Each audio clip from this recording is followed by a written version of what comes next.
Hi everybody, this game is from an ending between a couple of players, Govorets and Kovalyov, 2009, and it's quite a tricky ending.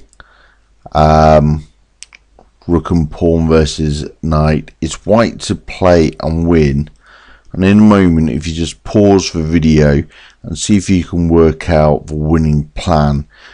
There's only one move that from his position that will actually win the game, but you really need to get the winning plan, and then that will help you and guide you throughout the rest of the moves.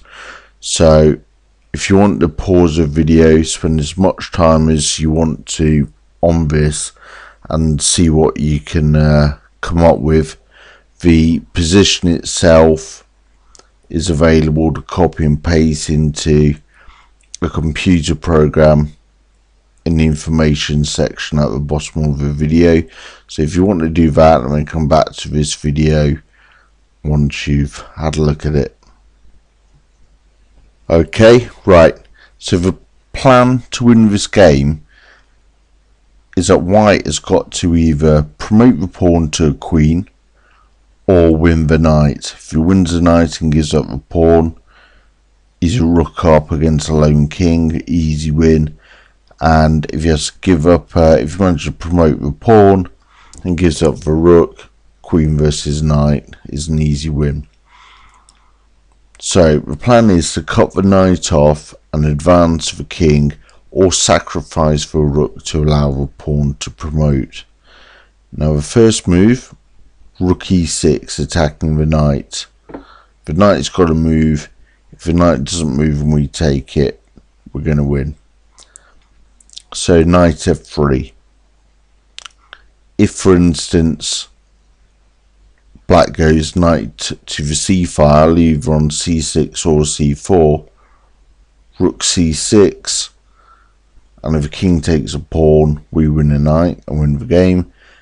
And if he takes a rook, we queen and pawn and win the game. So we'll say knight f3, rook e7 check,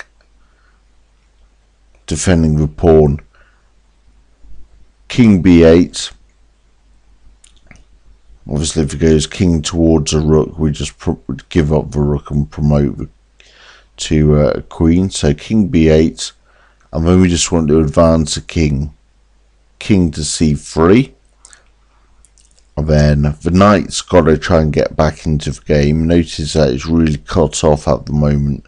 So knight h4, knight g5 might seem more natural straight away, but if you look, after it goes to g5, it's not going to get back into the game. These squares are all cut off by the rook.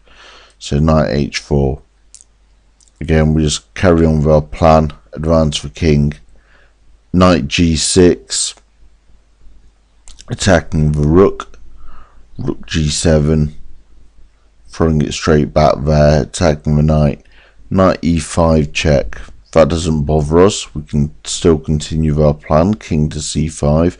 Obviously wherever there's a knight on the board, we've got to look out for these checks. So king c5, and then there's a couple of moves. If he plays king to a7, if he doesn't want to move a knight, let's face it, there aren't too many good squares for it to go to. We've got d3 or f3.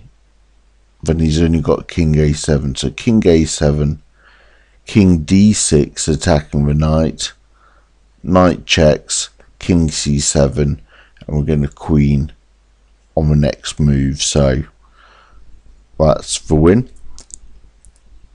Back to this position, if he does play the knight check, king b6, and now we see a third threat, that of checkmate. Wherever the knight goes, we're going to checkmate him on the next move.